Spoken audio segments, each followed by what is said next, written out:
আজকের এক পবিত্র রজনীতে আমরা এখানে উপস্থিত হয়েছি, যেটা হচ্ছে নিসফুম মিন শাবান, পবিত্র শাবান মাসের মধ্যরাত্রি। এই রাত্রি সম্পর্কে রাসূল করিম সাল্লাল্লাহু আলাইহি ওয়াসাল্লামের ইবাদতের কথা হাদিস শরীফে রয়েছে। হযরত আয়েশা সিদ্দিকা রাদিয়াল্লাহু তাআলা আনহা তিনি বর্ণনা করেছেন, আমি ঘুমের থেকে জেগে রাসূল করিম সাল্লাল্লাহু আলাইহি ওয়াসাল্লামকে আমার কাছে পাইনি, খুঁজে খুঁজে তাকে পেলাম, তিনি সিজদায় পড়ে কাঁদছেন। এক বর্ণনায় এসেছে তাকে পেয়েছি সিজদায় পড়ে কাঁদছিলেন, আর এক বর্ণনায় এসেছে তাকে জান্নাতুল বাকিতে পাওয়া গেল। প্রশ্ন করা হলো, হে রাসূল, আপনি কাঁদছেন এবং দীর্ঘক্ষণ সিজদায় পড়ে আছেন। রাসূল সাল্লাল্লাহু আলাইহি ওয়াসাল্লাম বলছেন, তুমি জানো না এটা হচ্ছে নিসফুম মিন শাবান, এটা হচ্ছে শাবানের মধ্যরাত্রি। অর্থাৎ এটার থেকেই রমজান মুবারকের প্রস্তুতি পর্ব শুরু হয়। রাসূল করিম সাল্লাল্লাহু আলাইহি ওয়াসাল্লাম এই রাত থেকেই রমজান মুবারকের প্রস্তুতি গ্রহণ করতেন। ইসলামের মধ্যে সবচেয়ে শ্রেষ্ঠ রজনী হচ্ছে লাইলাতুল কদর। শবে বরাতকে লাইলাতুল কদরের সমপর্যায়ের নেওয়া গুমরাহি। লাইলাতুল কদর হচ্ছে ইসলামের সবচেয়ে শ্রেষ্ঠ রজনী, যে রাতটা হচ্ছে আল্লাহ পাকের কাছে অত্যন্ত পবিত্র, যে রাতটি হচ্ছে খায়রুম মিন আলফি শাহর, সেটা হচ্ছে লাইলাতুল কদর, লাইলাতুল মুবারক। আজকের রাত্রে একটি পবিত্র রাত। এ রাত্রে রাসূল সাল্লাল্লাহু আলাইহি ওয়াসাল্লাম কবর জিয়ারত করেছেন, নফল ইবাদত করেছেন, কাঁদাকাটি করেছেন। আমরাও আজকে আল্লাহ পাকের দরবারে ধর্ণা দেব। তবে প্রচলিত শবে বরাত যেটা করা হয়, রুটি তৈরি করা, হালুয়া তৈরি করা এবং এগুলি বিতরণ করা, এই রাত্রের জন্যই খাস করে নেওয়া, এটা সঠিক নয়। রুটি হালুয়া বিতরণ প্রত্যেক রাতেই হতে পারে, প্রত্যেক দিনই হতে পারে। কিছু বিদআত চালু হয়েছে এই রাতকে কেন্দ্র করে। চট্টগ্রামে এরকম হয়নি। বাজি ফোটানো হয়। আমি বুঝি না লাইলাতুল বরাতের সাথে বাজি ফোটাবার সম্পর্কটা কি। আল্লাহ পাক এই গুমরাহি থেকে, বিদআত থেকে আমাদেরকে হেফাজত করুন, আমরা বলি আমিন।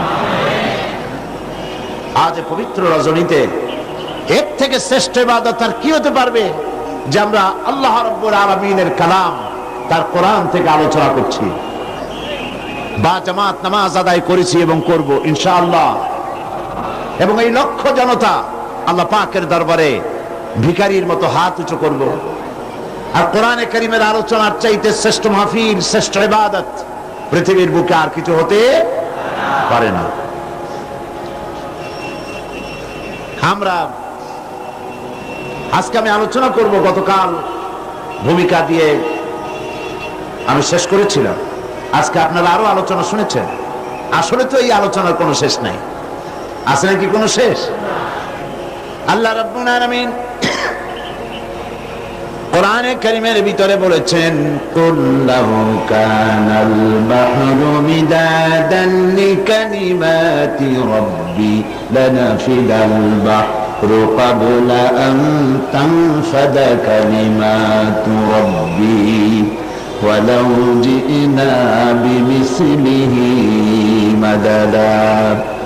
আল্লাহ পাক বলেন, নবী আপনি বলুন, আমার রবের কালামের ব্যাখ্যা করার জন্য, আমার রবের কালেমার ব্যাখ্যা লেখার জন্য তাম পৃথিবীর সমস্ত পানিগুলি যদি কালি হয়ে যায়, আর যদি ওই পানিরূপ কালি দিয়ে আমার রবের কালেমার ব্যাখ্যা যদি লেখা শুরু হয়ে যায়, লিখতে লিখতে তাম পৃথিবীর সমুদ্রের পানিগুলি সব শেষ হয়ে যাবে, আমার আল্লাহ পাকের কালিমার ব্যাখ্যা লেখা শেষ হবে না। হচ্ছে সেই কালামের রব্বানি, যুগ যুগ ধরে লোকেরা শুনছে, শুনবে, শেষ নাই। এত শোনার পরেও কাঙ্ক্ষিত মানের অগ্রগতি, উন্নতি আমাদের হচ্ছে কি? কথা বোঝেন নাই বোধহয়, হচ্ছে না। যে পরিমাণ শুনছি সেই পরিমাণ আমল আমাদের মধ্যে হচ্ছে না। এ কথাটা ঠিক কিনা? এই মাহফিল আজ, এই লাইলাতুল, এই পবিত্র রাত্রে এত লোকের উপস্থিতি হয়েছে, নারী পুরুষ। একজন লোক কি বলতে পারবেন যে জীবনে আমি কোনো ওয়াজি শুনি নাই, কোনো তাফসীর আমি জীবনে শুনি নাই? পারবেন কেউ বলতে? পারবেন না। প্রত্যেক ব্যক্তি শুনেছেন, কেউ 10টা শুনেছেন, কেউ 20টা শুনেছেন, কেউ 100টা শুনেছেন। এবার চিন্তা করুন, কোন মাহফিলেই তো খারাপ কথা বলা হয় না। হক্কানি আলেম যারা, হক্কানি ওলামা, হক্কানি পীর মাশায়েখ যারা, তারা সবসময় কোরআন হাদিস ভিত্তিক কথা বলেন। কোন মাহফিলে বলা হয় না যে চুরি করবেন অনেক সওয়াব পাবেন, মিথ্যা কথা বলবেন কিয়ামতে জাহান্নাম থেকে মুক্তি পাবেন, এরকম কথা বলে কেউ? ওজনে কম দিবেন, ব্যবসায় ভালো বরকত হবে, কেউ বলে এমন কথা? পরের জমিনে ডাল ঠেলবেন, জমিনে ফসল খুব বেশি হবে, কেউ বলে এরকম? বলে না। সব জায়গায় বলা হয় মিথ্যা পরিত্যাগ করুন, গীবত করবেন না, অহংকার করবেন না, ওজনে কম দিবেন না, জিনা করবেন না, মদ পান করবেন না, সুদ ঘুষের কাছে যাবেন না, বিবিকে পর্দায় রাখবেন। এইসব কথাই তো মেনলি বলা হয়, নাকি বলেন? আচ্ছা,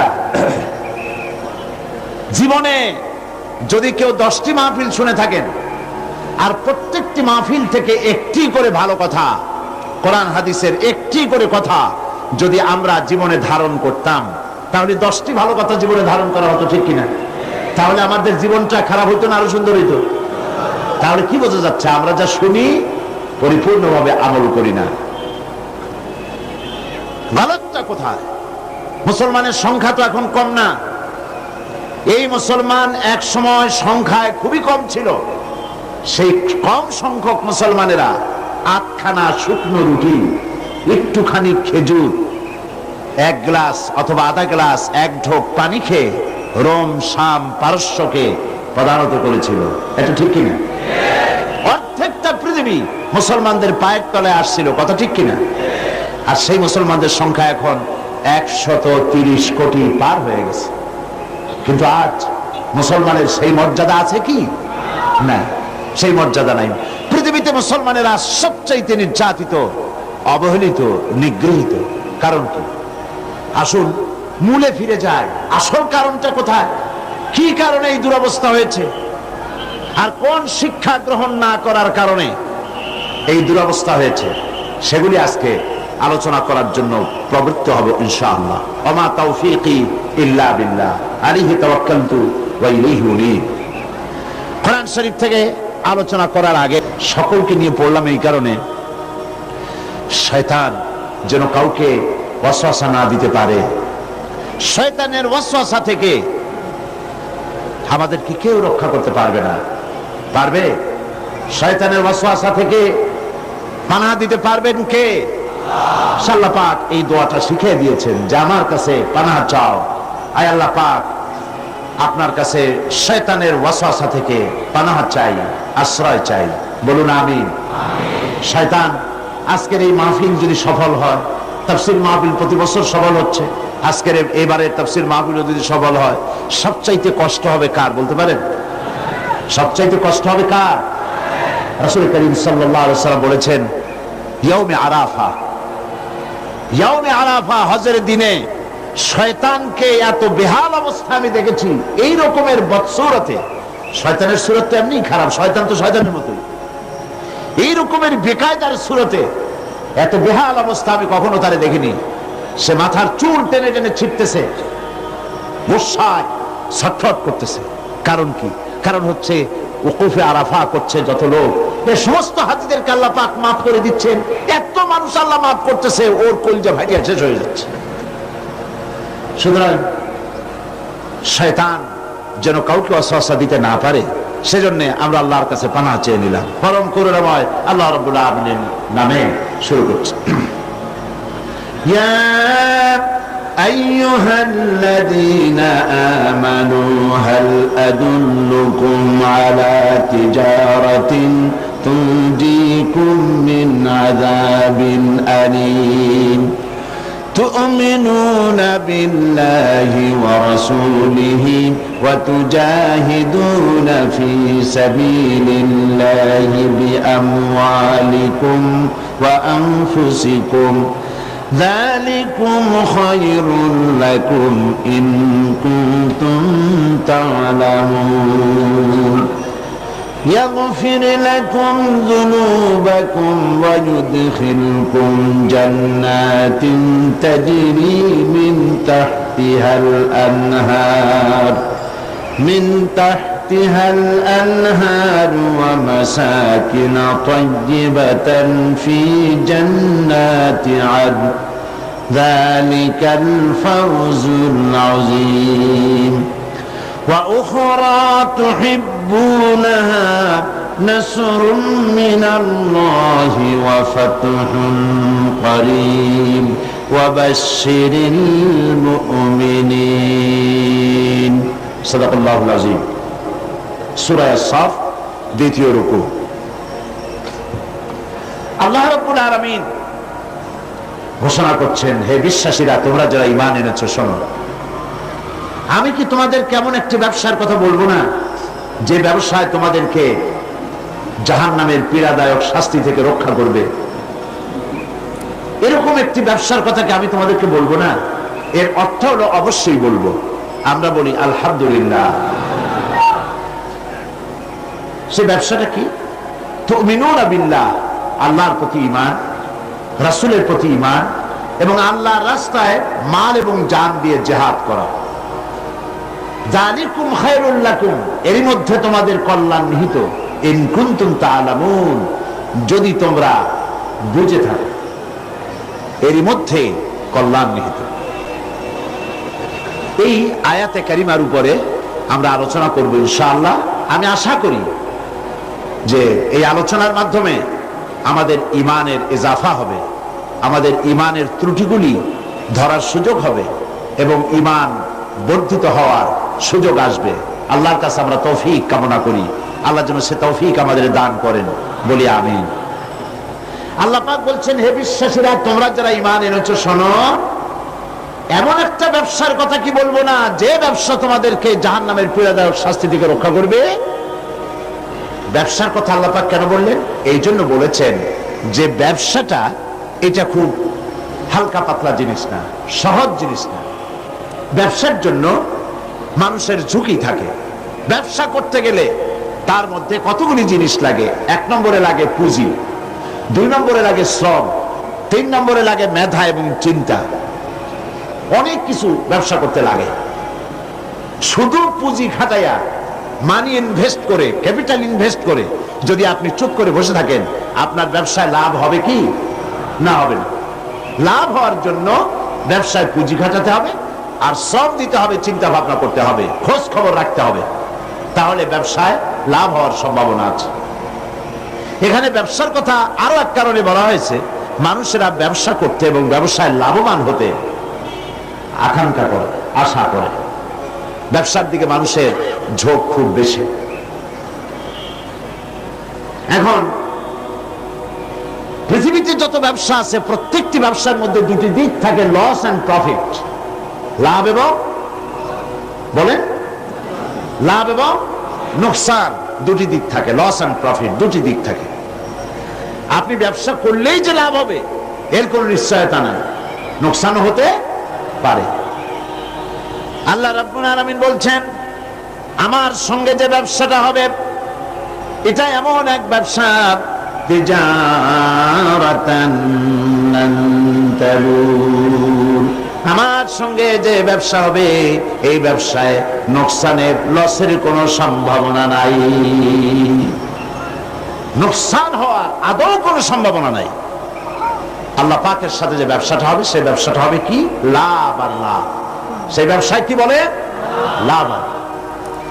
এই ব্যবসায় তিনটা পুঁজি দরকার। কয়টা পুঁজি? তিনটি পুঁজি দরকার। আমি এই তিনটি পুঁজির কথা আপনাদের সামনে আলোচনা করব ইনশাআল্লাহ। এক নম্বরের পুঁজি হচ্ছে তুমিনুনা বিল্লাহ, আল্লাহর প্রতি ঈমান। এটা হলো এক নম্বর পুঁজি, আল্লাহর প্রতি ঈমান। সেই পুঁজি আমরা সকলে ইনভেস্ট করেছি। সে পুঁজিটা কি ছিল? সে পুঁজি হচ্ছে ঈমানের ফাউন্ডেশন, ঈমানের মূল ভিত্তি। আমরা সকলে পড়েছি লা ইলাহা ইল্লাল্লাহু মুহাম্মাদুর রাসূলুল্লাহ। এই হলো আমাদের ঈমানের ভিত্তি, কালেমা। এই কালেমা আমরাও পড়ি এবং ঈমান এনেছি। এই কালেমা যখন মুসা আলাইহিস সালাম পড়েছেন, লা ইলাহা ইল্লাল্লাহ, এই কালেমা যখন তিনি উচ্চারণ করেছেন, ফেরাউনের রাজতক্ত আস্ত ছিল? কথা বুঝতে পারছেন? এই কালেমার ধাক্কায় ফেরাউনের রাজতক্ত কি আস্ত ছিল? চুরমার হয়ে গেছে, দরিয়ার নীলে ডুবে মরতে হয়েছে। এই কালেমা যখন উচ্চারণ করেছেন হযরত ইব্রাহিম আলাইহিস সালাম, নমরুদের তত্ত্বটাও শেষ হয়ে গেছে। এই কালেমা যখন উচ্চারণ করেছেন মুহাম্মদুর রাসূলুল্লাহ সাল্লাল্লাহু আলাইহি ওয়াসাল্লাম, তখন আবু জাহল, আবু লাহাব, উতবা, শাইবা, মুগীরা বংশশুদ্ধ, এদের সমস্ত রাজ ব্যবস্থা, সমস্ত সবকিছু ছিন্ন ভিন্ন হয়ে গিয়েছে। এই কালেমা আমরা উচ্চারণ করি, আমরাও পড়ি, কিন্তু ওই আসর হয় না যে আসর হতো আম্বিয়া আলাইহিমুস সালাম কালেমার দাওয়াত দিলে, সাহাবায়ে কেরাম দাওয়াত দিলে যে আসর হতো, সেই আসর আমাদের দাওয়াতে হয় না। কথা ঠিক কিনা? বিষয়টা দেখুন, ওনারা দাওয়াত দিয়েছেন মুসা আলাইহিস সালামকে, ফেরাউনের মোকাবেলা করতে হয়েছে কালেমার দাওয়াত দিয়ে। ইব্রাহিম আলাইহিস সালাম কালেমার দাওয়াত দিয়ে নমরুদের মোকাবেলা করতে হয়েছে। সমস্ত নবীদেরকে মোকাবেলা করতে হয়েছে, রাসূল করিম সাল্লাল্লাহু আলাইহি ওয়াসাল্লামকে মোকাবেলা করতে হয়েছে। আর এই কালেমার দাওয়াত বর্তমান বিশ্বে দেওয়া হচ্ছে।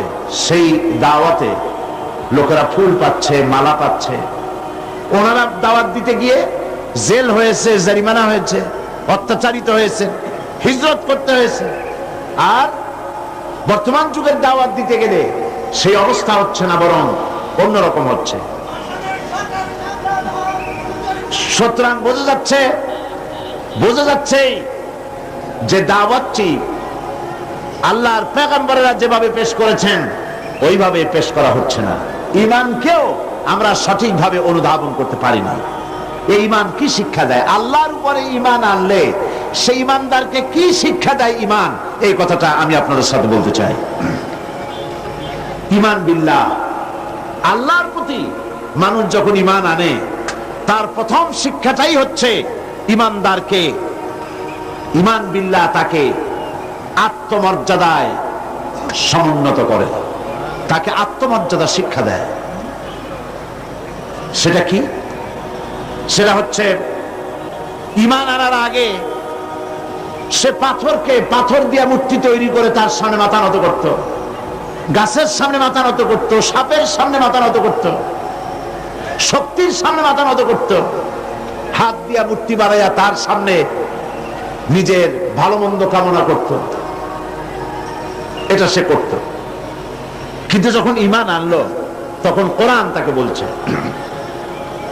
ঈমানদার ব্যক্তিকে কোরআন শিখালো, ইন্নাল্লাযীনা তাদউনা মিন দুনিল্লাহি ইবাদুন আমসালুকুম। কোরআন মুমিন বান্দাকে শিখালো, আল্লাহ রাব্বুল আলামিনকে বাদ দিয়ে তোমরা যাদের আশ্রয় গ্রহণ করো, যাদেরকে ডাকো, যাদের সাহায্য চাও, ওরা তোমার মতো আমার বান্দা, আমার গোলাম। সুতরাং তোমার মধ্যে মর্যাদার, আত্মমর্যাদা বোধ, পার্সোনালিটি, শাখসিয়ত সৃষ্টি করে ঈমান। কে সৃষ্টি করে? ঈমান। এই পাথরের মূর্তি তোমাকে কিছু দিতে পারবে না, এই মাটির মূর্তি তোমাকে কিছু দিতে পারবে না, এই বিরাট বিরাট গাছগুলি, সাপগুলি কিচ্ছু দিতে পারবে না। যাদের কাছে তোমরা সাহায্য চাও, কোরআনে কারীম বলছে لا يستطيعون لهم نصرا ولا أنفسهم ينصرون। যাদের কাছে তোমরা সাহায্য প্রার্থনা করো, ওরা তোমাদেরকে সাহায্য করা তো দূরের কথা, ওরা নিজের সাহায্য নিজেরা করতে পারে না, নিজের কেউ রক্ষা করতে পারে না। হাত দিয়ে যে মূর্তি তৈরি করা হয়, পাথর দিয়ে যে মূর্তি তৈরি করা হয়, মাটি দিয়ে মূর্তি তৈরি করা হয়, তাদের সামনে কত খাবার রাখা হয়, ওরা কি পারে ওই খাবারগুলি যদি কুকুরে খাইয়ে যায়? এতগুলো হাত, একটা হাত দিয়েও কি একটা কুত্তারে খেদাই দিতে পারে? এমনকি ওর নাকের ডগায় মাছি বসে যদি মুখের মধ্যে কিছু ত্যাগ করে, এতগুলো হাত আছে, আঙ্গুল আছে, একটা আঙ্গুল দিয়ে মাছিটারে উড়াইতে পারে? এগুলো তো পারি না, নিজের সাহায্য করতে পারে না। মানুষের সাহায্য করা তো দূরের কথা, ওরা কি মানুষ বানানো তো দূরের কথা। আল্লাহ পাক বলেছেন ওরা কি একটা মাছি বানাইতে পারে? আল্লাহ পাক বলেছেন কোরআন শরীফে একটা মাছিও কি বানাতে পারে? সুতরাং এগুলির সামনে মাথা নত করত মানুষ।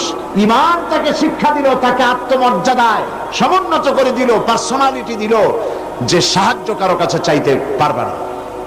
ওরা নিজেরাই, যার কাছে সাহায্য চাও, নিজের সাহায্য ওরা নিজেরা করতে পারে না। রাসূল করিম সাল্লাল্লাহু আলাইহি সাল্লামের কাছে এক মুশরিক এসেছিল একটা ভাঙা মূর্তি নিয়ে।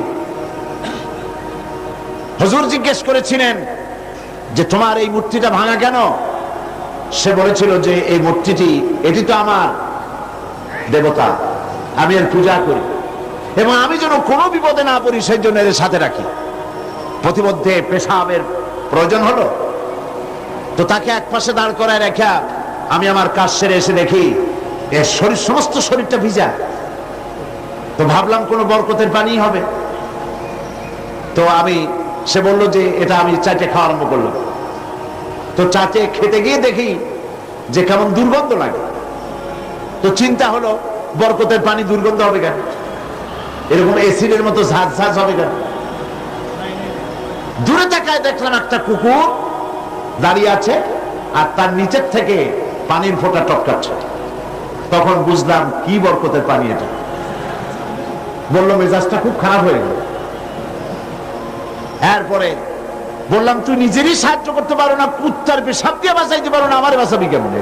রাগ করে দিলাম, আর কাছাপ বাইরে গেল, ঠ্যাং কোমর টোমর ভাঙ্গা সারা। হাদিস শরীফ এসেছে হুজুর সাল্লাল্লাহু আলাইহি ওয়াসাল্লাম তখন হেসেছিলেন। সে হাসিতে হুজুর সাল্লাল্লাহু আলাইহি ওয়াসাল্লামের দন্ত মোবারক বিকশিত হয়েছিল, দেখা দিয়েছিল। হুজুর বললেন আমার কাছে কেন এসেছো? মুশরিক ব্যক্তি বলছেন আমি আমার জীবনের ভুল বুঝতে পেরেছি, আমার ভুল বুঝতে পেরেছি, আমি আর অন্ধকারে থাকতে চাই না, আমি ইসলাম কবুল করতে এসেছি। আল্লাহর নবী তারে শিখালেন পড়ো লা ইলাহা ইল্লাল্লাহু মুহাম্মাদুর রাসূলুল্লাহ। আল্লাহ ছাড়া কোনো ইলাহা নাই, আইনদাতা নাই, বিধানদাতা নাই, এবং তিনি হচ্ছেন সমস্ত শক্তির উৎস। আজকে শক্তির উৎস বলা হয় জনগণকে। নেতা নেত্রীরা পার্লামেন্টেও বলেন, পার্লামেন্টের বাইরেও বলেন, জনসভায় বলেন, তারা বলেন শক্তির উৎস জনগণ, দেশের মালিক জনগণ। আল্লাহ পাক বলছেন লিল্লাহি মা ফিস সামাওয়াতি ওয়া মা ফিল আরদ, আসমান এবং জমিনের একচ্ছত্র মালিকানা কার? আল্লাহ। আল্লাহর নাম নিলে কি লজ্জা করে? গুনাহ হবে? তো জোরে বলতে পারেন না কেন? আসমান এবং জমিনের একচ্ছত্র মালিকানা কার? সার্বভৌমত্বের মালিক আল্লাহ। আর ওরা বলছে সার্বভৌমত্বের মালিক হলো জনগণ। সম্পূর্ণভাবে মুশরিকানা কথা, শিরক, এই ধারণা পোষণ করা। দেশের মালিক জনগণ নয়, এটা মিথ্যে কথা, বাজে কথা। এবং জনগণ কখনো ক্ষমতার উৎস হতে পারে না। আল্লাহ পাকের কোরআন শরীফের সাথে সম্পূর্ণ বিপরীতমুখী কথা। আল্লাহ পাক কি বলছেন? আল্লাহ রাব্বুল আলামিন বলছেন আন্নাল কুওয়াতা লিল্লাহি জামিআ, সমস্ত ক্ষমতা একচ্ছত্র মালিক, ক্ষমতার উৎস কে? আল্লাহ সুবহানাহু ওয়া তাআলা, তিনি হচ্ছেন ক্ষমতার মালিক। আল্লাহ পাক আরো বলেন ওয়ামা লাকুম মিন দুনিল্লাহি মিন ওয়ালিয়্যিন ওয়ালা নাসীর। তোমাদের জন্য আল্লাহ ছাড়া কোনো সাহায্যকারী নাই এবং তিনি একমাত্র, তিনি ছাড়া তোমাদের কোনো পৃষ্ঠপোষক নাই, সাহায্যকারীও কেউ নাই, পৃষ্ঠপোষকও কেউ না। আমাদের দেশেও এবং আমাদের দেশের বাইরেও পার্শ্ববর্তী দেশেও মুসলমান রাষ্ট্র শাসক বেদাতি ফকির, বেশরা ফকির এদের কাছে গিয়েছে, মুরিদ হয়েছে এবং মনে করেছে উনি আমার বাঁচাইবে, ক্ষমতা টিকায় রাখবে। ক্ষমতা যখন চলে গেল ফকিররা তার দিকে তাকায় থাকলো, নিজে ফকির অনেক দিবে কি, ও নিজেই তো ফকির।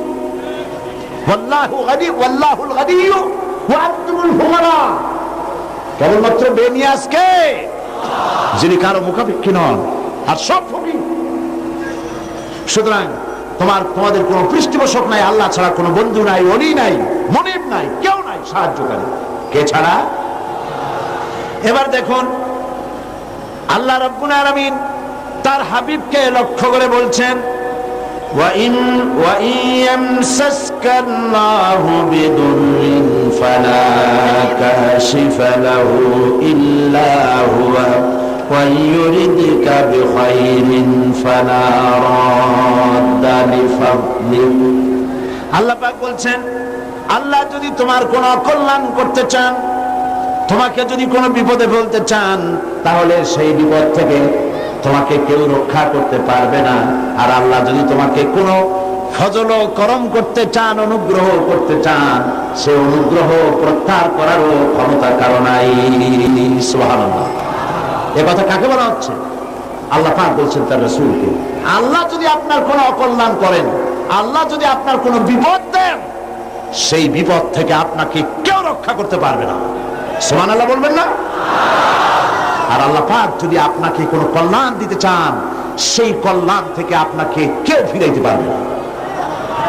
এই বিশ্বাস মনের মধ্যে রাখুন। এটাই হচ্ছে ঈমান। ঈমান বিল্লাহ, আল্লাহর প্রতি ঈমান। এই শিক্ষা আমাদেরকে দেয়। আমাদের কপাল পুড়ছে কেন? কপাল পুড়েছে তো এই কারণে, আল্লাহকে ছেড়ে দিয়ে মানুষ মাজারে গিয়ে সেজদা দিয়েছে, কবরে গিয়ে সেজদা দিয়েছে, বেশরা ফকিরদের কাছে গিয়েছে। তাসাউফ একটি মহান বিষয়, একটি পবিত্র বিষয়। এই বিষয়টাকে ব্যবসায় পরিণত করা হয়েছে এবং তাওহীদের কনসেপশন ক্লিয়ার না থাকার কারণে শিরক এবং বিদআত চরমভাবে বেড়েছে। মানুষ এগুলির কাছে গিয়ে সাহায্য কামনা করেছে, যার ফলে আল্লাহ পাক নারাজ হয়েছে। মুমিন ব্যক্তি, ঈমান বিল্লাহ মুমিন ব্যক্তিকে এই ট্রেনিং দেয়, সে আত্মমর্যাদা সম্পন্ন হবে। সে কখনোই কারো কাছে হাত পাতবে না, তার মর্যাদা এত বাড়বে। সে রিস্কের ব্যাপারে, মানুষ তো রুজিটারই একটু বেশি, রুজি না হইলে বাঁচবে কি করে, রিস্কের জন্যই সে সংগ্রাম করে। হক কথা বলতে গলা আটকে আসে। এই কথাটা যদি বলি তাহলে আর যদি দাওয়াত না হয়, এই কথাটা যদি বলি তাহলে যদি চাকরি না থাকে, এই কথাটা যদি বলে ফেলি তাহলে যদি জেলে যাই, এইসব হীনমন্যতায় পেয়ে বসে যারা ঈমান বোঝে নাই। আর ঈমান যাদের উপলব্ধি হয়েছে, ঈমানের বুঝ যাদের এসেছে, ঈমান তাদেরকে শিক্ষা দিয়েছে, রিস্কের জন্য হক কথা বলা থেকে বিরত থেকো না, কারণ রিস্কের মালিক কে? আল্লাহ রাব্বুল আলামিন বলেছেন ইন্নাল্লাহা হুয়ার রাজ্জাকু যুল কুওয়াতিল মাতিন। নিশ্চয়ই যেন আল্লাহই হচ্ছেন মহান রিজিক দাতা, নিরঙ্কুশ শক্তির অধিকারী। রিস্কের মালিক হচ্ছেন তিনি। খেতে দেওয়ার মালিক কে বলেন? সবাই বলেন মালিক কে? কাজী হক কথা বলতে আপত্তি কোথায়? এই মসজিদে চাকরি না থাকে আরেক মসজিদে হবে, এই মাদ্রাসায় চাকরি না থাকে আরেক মাদ্রাসায় হবে।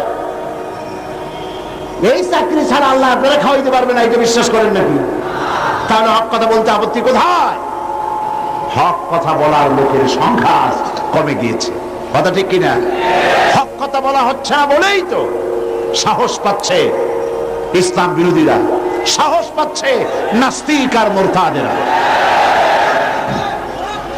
আল্লাহ রাব্বুল আলামিন কোরআনে কারীমের মধ্যে বলেছেন, ওয়ামা মিন দাব্বাতিন ফিল আরদি ইল্লা আলাল্লাহি রিজকুহা। এই পৃথিবীর বুকে এমন কোন বিচরণশীল জীব নাই যেই জীবের রিস্কের দায়িত্ব আমি আল্লাহ বা নিজ হাতে উঠায় নেই নাই। বিশ্বাস হয় না? এত বড় কথা। সমস্ত প্রাণীর রিস্কের দায়িত্ব কার হাতে? কার হাতে? আমার দেশে সরকার আছে, পৃথিবীর প্রত্যেকটা দেশে সরকার আছে, আছে না? সরকারবিহীন দেশ আছে কিনা আমি জানি না, সব দেশেই সরকার আছে। আর প্রত্যেকটা সরকারের ফরেন মিনিস্টার আছে, হোম মিনিস্টার আছে, তারপরে ফুড মিনিস্টার আছে, এগ্রিকালচার মিনিস্টার আছে, আছে না? মন্ত্রণালয় আছে না? এর মধ্যে একটা মন্ত্রণালয় হলো খাদ্য মন্ত্রণালয়, ঠিক কিনা? এই খাদ্য মন্ত্রণালয় একজন মন্ত্রীও আছে, আছে না? খাদ্য মন্ত্রণালয়ের একজন মন্ত্রী আছে, একটা সরকার আছে। তারপরেও মানুষ না খাইয়ে মরে, মরে কিনা? না খায় মরে কিনা? গতকাল আলোচনায় বলেছি, এই পৃথিবীর অন্তত অর্ধেক মানুষ অনাহারে অর্ধাহারে কাটা। তাহলে গভর্নমেন্ট আছে, খাদ্যমন্ত্রীও আছে, কিন্তু মানুষ না খেয়ে মরছে। অবশ্য খাদ্যমন্ত্রীরা কোনোদিন না খেয়ে মরছে বলে শোনা যায় না। এরকম একটি গভর্নমেন্ট আল্লাহরও আছে। আল্লাহর একটা গভর্নমেন্ট আছে না? সেই আল্লাহর যে গভর্নমেন্ট, সেই সরকার, আল্লাহর যে সরকার, সেই সরকারের এরকম কোন মন্ত্রণালয়, কোন বিভাগকে ভাগ করে আলাদা আলাদা মন্ত্রণালয় তৈরি করা হয় নাই। সবটার মালিক কে? এখন আপনারা একটা কথার জবাব দেন, এই পৃথিবীতে মানুষ বেশি না ছাগল, গরু, পাখি, পোকা, মাকড়, স্থল স্থল প্রাণী, জলচর প্রাণী, স্থলচর প্রাণী, উভচর প্রাণী, এই প্রাণীগুলি বেশি না মানুষ বেশি? কারা বেশি? কারা বেশি? প্রাণী জগৎ বেশি। তাহলে আমাদের সরকারগুলি, পৃথিবীর সরকারগুলি প্রত্যেকটা আলাদা আলাদা সরকার, এবং তাদের দেশের উৎপাদন আছে, এক্সপোর্ট ইম্পোর্ট, বিভিন্ন রকমের ব্যবসা বাণিজ্য আছে। এই সব কিছু থাকা সত্ত্বেও মানুষ না খেয়ে মরে। আর আল্লাহর যে সরকার, সেই সরকারটার দিকে তাকিয়ে দেখুন তো, এই অসংখ্য পাখি আকাশে ওড়ে। গত বছর 50,000 পাখি সাইবেরিয়ায় না খেয়ে মারা গেছে, এরকম কোন রিপোর্ট পাওয়া গেছে? অন্তত 40,000 লোট্টাফিশ না খেয়ে মরে ভাসে উঠছে চট্টগ্রামের কর্ণফুলীতে। এরকম কোন আপনারা কোন নমুনা পেয়েছেন? আপনার সুন্দরবনের ভেতরে হাজার হাজার বাঘ আর হরিণ ক্ষুধার জ্বালায় না খেয়ে মারা গেছে, এরকম কোন রিপোর্ট পাওয়া গেছে? পাওয়া যায় না। কারণ এই গভর্নমেন্ট কে চালায়? আল্লাহ পাক চালায়। সকলকে খেতে দেন, সকলকে খেতে দেন। আল্লাহ রাব্বুল আলামিন বলছেন, وَكَأَيٍّ مِّن دَابَّةٍ لَّا تَحْمِلُ رِزْقَهَا اللَّهُ يَرْزُقُهَا وَإِيَّاكُمْ। কোন জীবই নিজের সঙ্গে খাদ্য সংগ্রহ করে নিয়ে আসে নাই। সমস্ত জীবের খাদ্য আমি সরবরাহ করি, তোমাদেরকেও আমি খাদ্য সরবরাহ করি। খেতে দেওয়ার মালিক কে? আল্লাহ পাক। এই জমিন থেকে আল্লাহ পাক খাদ্য দিচ্ছেন, আকাশ থেকে খাদ্য দিচ্ছেন। আমাদের রিস্ক এই জমিনে নয়, আমাদের রিস্ক কোথায়? আসমানে। আসমান থেকে আল্লাহ পাক রিস্কের ব্যবস্থা করে থাকেন। সুতরাং ঈমান প্রথম যে শিক্ষাটা দিল, ঈমান বিল্লাহ প্রথম যে শিক্ষাটা দিল, সেই শিক্ষাটা হলো এই যে আমি আমার মাথা নত করতে পারবো না। আমার আত্মমর্যাদা সৃষ্টি হবে ব্যাপারে যে আমি পৃথিবীর কোন মন্ত্রীর গোলাম নই, কোন প্রেসিডেন্টের গোলাম নই, কোন পীর বুজুর্গের গোলাম নই, কোন মানুষের গোলাম নই। আমি গোলাম কেবলমাত্র কার? জোরে বলুন। সে আল্লাহ পাকের গোলাম, যার হাতের মুঠায় সমস্ত প্রাণীর জীবন। তিনি আমাকে খেতে দেন, তিনি আমাকে পড়তে দেন, তিনি আমাকে সাহায্য করেন, তিনি আমাকে বিপদ থেকে বাঁচান। ঈমান। 2 নম্বরে ঈমান বিল্লাহ মানুষকে যে শিক্ষা দেয়, সে শিক্ষাটা হচ্ছে মুমিনকে নিরহংকার বানায়। সুবহানাল্লাহ বলেন। মুমিন ব্যক্তির ভিতরে কোনো অহংকার জায়গা পাবে না। সে বিনয় হবে, বিনম্র হবে, নিরহংকার হবে। কারণ হচ্ছে আল্লাহ পাক তাকে বলেছেন ওয়াহুয়াল কাহিরু ফাওকা ইবাদি, আল্লাহর কর্তৃত্ব থেকে বেরিয়ে আসার ক্ষমতা কোনো মানুষের নাই। আল্লাহ পাক বলেছেন ইয়া মাশারাল জিন্নি ওয়াল ইনস, হে পৃথিবীর মানুষেরা আর জিনেরা, ইন ইসতাতা'তুম আন তানফুযু মিন আকতারিস সামাওয়াতি ওয়াল আরদ, যদি সম্ভব করতে পারো আমার আকাশের নিচের থেকে, আমার জমিনের উপর থেকে বেরিয়ে যাও। আল্লাহ পাক বলেন ফানফুযু লা তানফুযুনা ইল্লা বিসুলতান, কখনোই সম্ভব হবে না আমার আকাশের নিচ থেকে, আমার জমিনের থেকে বেরিয়ে যাওয়া। সুতরাং আমার কর্তৃত্ব থেকে বেরিয়ে যাওয়ার কোনো উপায় নাই, আমার কর্তৃত্বের মধ্যেই থাকতে হবে। সেই জন্য কোন অহংকার মুমিন বান্দার মধ্যে হতে পারে না। কিসের অহংকার করবেন? স্বাস্থ্যের অহংকার করবেন। কতটা স্বাস্থ্যের মালিক হয়েছেন, আল্লাহ পাক যদি ইচ্ছে করেন তাহলে ডায়রিয়া দিয়ে দিন, এমন ডায়রিয়া হবে। ডায়রিয়া কি খুব শক্ত না পাতলা?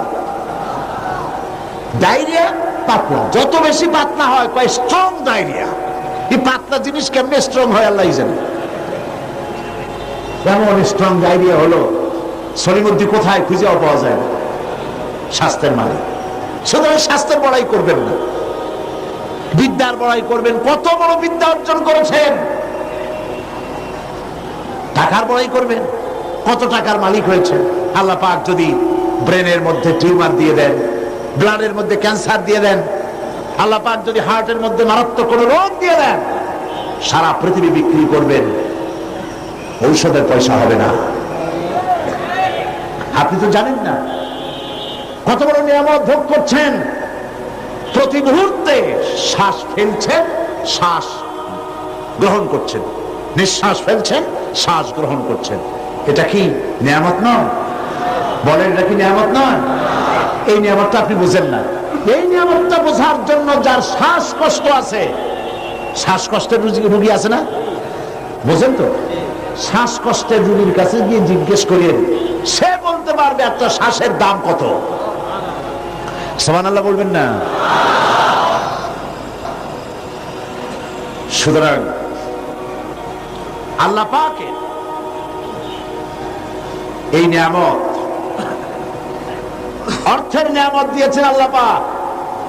অর্থের বড়াই করো না, স্বাস্থ্যের বড়াই করো না, বিদ্যার বড়াই করো না, ক্ষমতার বড়াই করো না।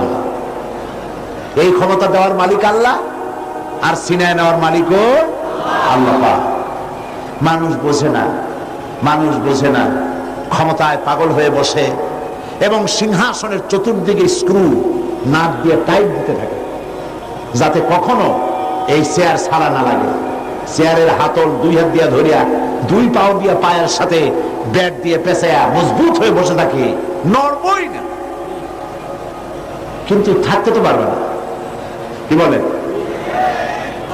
কাজী ক্ষমতায় যারা থাকে, ক্ষমতায় গিয়ে আল্লাহর ক্ষমতাকে ভুলে যায়, জনগণকে ধোঁকা দেয়। কিন্তু সময় যখন হয়, আল্লাহ যখন সিনায় নেন ক্ষমতা, তখন রক্ষা করতে কেউ। এই জন্য মোমেন ব্যক্তির দ্বিতীয় নম্বরের শিক্ষা হচ্ছে মোমেনকে ঈমান বিল্লাহ, তাকে বিনয় এবং বিনম্র হওয়ার শিক্ষা প্রদান করে।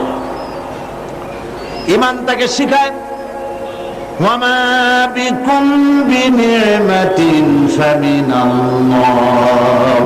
আল্লাহ পাক বলেন, যে নিয়ামতই তোমরা লাভ করেছো আল্লাহ পাকের পক্ষ থেকে, আল্লাহর নিকট থেকেই তা এসেছে। সুতরাং অহংকার করো না, আল্লাহ পাক নিষেধ করেছেন। কোরআনে কারীম বলছে ওয়ালা তামশি ফিল আরদি মারহান ইন্নাকা লান তাখরিকাল আরদা ওয়া লান তাবলুগাল জিবালা তুলা। আল্লাহ পাক বলেন, অহংকার করে আমার জমিন উপরে হেঁটো না, অহংকার করে পদাঘাত করে আমার জমিনটাকে বিদীর্ণ করে দিতে পারবে না। আর অহংকার করে লাভ দিয়া আমার পাহাড়ের উচ্চতাও ছাড়াই যেতে পারবে না। পারবে? অহংকারের ঠেলায় সালামও দিতে চায় না। আছে কিনা এরকম মানুষ? সালামও দিতে চায় না। কোরআন বলছে وعباد الرحمن الذين يمشون على الأرض هونا। দয়াময় আল্লাহর বিশিষ্ট বান্দা যারা, তারা দুনিয়ার বুকে বিনয়ের সাথে তারা চলাফেরা করে, অহংকারের সাথে তারা চলাফেরা করে না। এটা হলো ঈমানের শিক্ষা। এই শিক্ষা কি আমরা গ্রহণ করব? আল্লাহ যেন কবুল করেন, বলেন আমিন। আমরা কেউ যেন অহংকার না করি, কখনো না, কখনো যেন অহংকার আমাদের মধ্যে জায়গা না পায়। কিবর, অহংকার, আত্মম্ভরিতা কবিরা গুনাহ, এর থেকে আল্লাহ পাক আমাদেরকে রক্ষা করুন, বলি আমিন। হাদিসে কুদসিতে এসেছে, আল্লাহ পাক বলেছেন অহংকার, কিবর, এটা হচ্ছে আমার চাদর। যে ব্যক্তি কিবর করে, অহংকার করে, সেজন্য আমার চাদর নিয়ে টানাটানি করে। নাউজুবিল্লাহ। কত বড় গোস্তাখ, বেয়াদব, আল্লাহ চাদর নিয়ে টানাটানি করে। নাউজুবিল্লাহ। এটা হচ্ছে 2 নম্বরের শিক্ষা। ঈমান এই শিক্ষা প্রদান করে একজন মুমিনকে। আল্লাহর প্রতি যে ঈমান আনে, তার প্রথম শিক্ষা সে আত্মমর্যাদা সম্পন্ন ব্যক্তিত্ব হবে, আল্লাহ ছাড়া কারো সামনে হাত পাতবে না। সুবহানাল্লাহ। 2 নম্বরে সে বিনয় হবে, বিনম্র হবে, নিরহংকার হবে। আর 3 নম্বরে আল্লাহর প্রতি ঈমান ঈমানদারকে নির্ভীক বানায়। সুবহানাল্লাহ। যে ব্যক্তি ঈমানদার হবে সে নির্ভীক হবে, সে কাউকে ভয় পাবে না। মানুষ তো মৃত্যুকেই সবচাইতে ভয় পায়। কোনটাকে ভয় পায় বেশি? কিন্তু মৃত্যুকে যতই ভয় পাই, আমরা কি এই মৃত্যুর হাত থেকে বাঁচতে পারবো? আল্লাহ রাব্বুল আলামিন বলেন কুল ইন্নাল মাউতাল্লাযী তাফিরুনা মিনহু ফাইন্নাহু মুলাকীকুম। মরণ থেকে পালাও তুমি, মরণ তোমায় লইবে ঘিরি, যদিও সুদূর আকাশ পানে, লুকাও সেথায় লাগিয়েছে। হে মহারোগের ঔষধ নাই, হে মহারোগের চিকিৎসক নাই, নাই সে ঔষধ জগতে, খুঁজিয়া কাতর হইলে কি হবে, পারিবে না তারে ফিরাতে। আকাশে গিয়ে যদি সিঁড়ি লাগায়, আকাশে গিয়েও যদি কেউ লুকায়, মৃত্যুর থেকে বাঁচার কোনো পথ নাই। মৃত্যু এক অবধারিত মহাসত্য, এ মৃত্যু হবেই। সুতরাং এই ক্ষণস্থায়ী জীবনকে কেন সেই অনন্ত জীবনের জন্য উৎসর্গ করে দিবেন? রাসূল করিম সাল্লাল্লাহু আলাইহি ওয়াসাল্লামের চাইতে শ্রেষ্ঠ মানুষ আকাশের নিচে, জমিনের উপরে হয়েছে কখনো? হবে কখনো? তার চাইতে শ্রেষ্ঠ আল্লাহর মাহবুব আর কি কেউ আছে? তারই যখন মৃত্যু হয়েছে, তিনি যখন ইন্তেকাল করেছেন, তাহলে কেউ কি বাঁচতে পারবে? এই মৃত্যুর হাত থেকে বাঁচার কোনো পথ নাই। সেই জন্য মুমিন বান্দাকে তার জীবন তৈরি করতে হবে ঈমানের উপরে। আল্লাহ রাব্বুল আলামিন বলেছেন ইন্নাল্লাহা আশতারা মিনাল মুমিনিনা আনফুসাহুম ওয়া আমওয়ালাহুম বিআন্না লাহুমুল জান্নাহ। আল্লাহ পাক বলেন আমি আমার মুমিনের জান এবং মালকে খরিদ করে নিয়েছি, বিনিময়ে আমার মুমিন বান্দাকে আমার জান্নাত দিয়ে দিয়েছি, বেহেশতটা দিয়ে দিয়েছি আমার মুমিন বান্দাকে, তার জান আর মাল আমি কিনে নিয়েছি। এই জন্য মুমিন বান্দার এই চিন্তা থাকা দরকার যে আমার ভালো মন্দ সবকে করবে, বলেন তো সবাই, খাইরিহি ওয়া শাররিহি মিনাল্লাহি তাআলা। ভালো আর মন্দ কে কার তরফ থেকে আসে? আল্লাহর পক্ষ থেকে আসে।